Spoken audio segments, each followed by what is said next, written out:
Friends, सर्दियों में अक्सर हमारे अरीका पाम के पौधे खराब होने लगते हैं। पौधे देखने में डल तो होते ही हैं, साथ ही साथ इसकी ब्रांचेस भी पीली होने लगती हैं और पौधे में कई तरह की समस्याएं जो होती हैं वो ठंड की वजह से आने लगती हैं।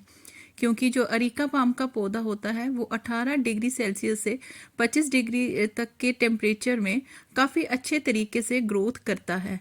इसके कम या फिर ज़्यादा टेम्परेचर पर इसकी जो पत्तियां होती हैं वो पीली होने लगती हैं और पौधा अनहेल्दी सा लगता है। तो फ्रेंड्स, आज के इस वीडियो में मैं आपसे इस पौधे को आपको इस समय किस तरह से देखभाल करनी है, पत्तियों को हरा भरा और पौधे को स्वस्थ रखने के लिए आपको किन चीज़ों का इस पौधे की मिट्टी में इस्तेमाल करना है, वो सब शेयर करूंगी ताकि आगे चलकर आपका अरीका पाम के पौधे हरे भरे और देखने में लश ग्रीन रहें।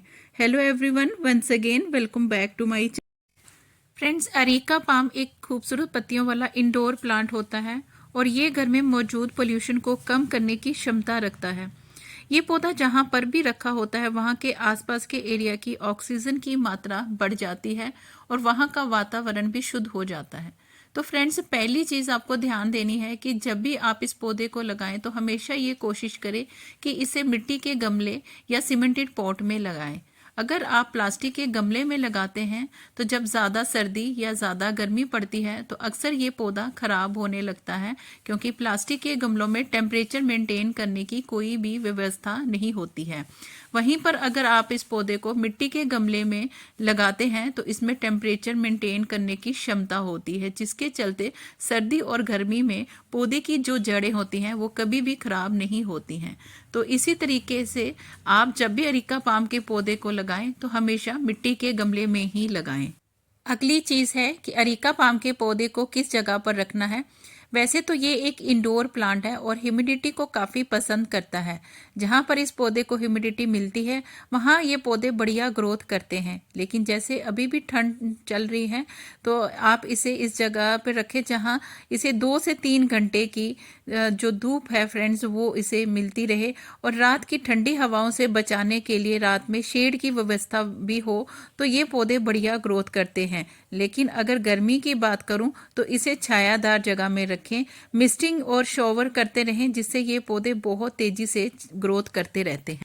दूसरी चीज़ है वाटरिंग। फ्रेंड्स, पौधों को सर्दी गर्मी जब भी पानी दें तो मिट्टी को ज़रूर चेक करें, क्योंकि गर्मी में मिट्टी जल्दी सूखती है तो पानी जो है वो जल्दी लग जाता है, पर ऐसा सर्दियों में नहीं होता।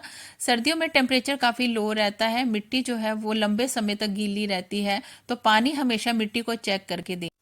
अगली चीज़ ये है कि जैसे अभी धूप बहुत अच्छी निकल रही है तो आप अपने पौधों को उठाकर धूप वाली जगह पर 2-3 घंटे ज़रूर रख दें और पानी से पत्तियों को अच्छी तरह से साफ कर दें, ताकि पौधों को भोजन बनाने में दिक्कत ना हो। इससे इनकी पत्तियां हमेशा हरी भरी बनी रहेंगी। तो चलिए फ्रेंड्स, देख लेते हैं कि फरवरी के मंथ में आपको अरीका पाम के पौधे में ऐसी कौन सी खाद देनी है जिससे आगे चलकर आपका पौधा हरा भरा और पत्ते इसके चमकदार बने रहें। फर्टिलाइज़र देने से पहले गमले की मिट्टी को धीरे धीरे आप उसकी गुड़ाई कर लें, जिससे कि जब आप फर्टिलाइज़र डालें तो इसका सीधा असर आपके पौधे को पहुँच सके। और इसके साथ पौधे में अगर कोई भी पीली या खराब पत्तियाँ हैं तो उन्हें भी आप हटा दें। तो पहली चीज़ आपको चाय की पत्ती लेनी है, और अगर आपका पौधा 10 इंच के गमले में लगा हुआ है तो उसके लिए 2 चम्मच फ्रेश चाय की पत्ती ले लें, क्योंकि चाय की पत्ती में एक बहुत अच्छा NPK फर्टिलाइज़र होता है जो पौधों पर ऑर्गेनिक रूप में काम करता है। और इसके अलावा इसमें पाए जाने वाली नाइट्रोजन की वजह से पौधे की पत्तियां हमेशा हरी भरी रहती हैं। साथ ही साथ इसमें जो टैनिक नामक एसिड पाया जाता है उसकी वजह से पौधों में किसी भी तरह की बीमारी नहीं लगती है। इसी के साथ दूसरा फायदा ये होता है कि इसको जब मिट्टी में मिलाया जाता है तो मिट्टी जो होती है वो काफ़ी वेल ड्रेन बनती है, यानी कि भुरभुरी होती है, जिसकी वजह से पौधों को ऑक्सीजन लेने में काफ़ी आसानी रहती है। अगली चीज़, 2 चम्मच आप इसमें वुड ऐश लकड़ी की राख को मिला लें।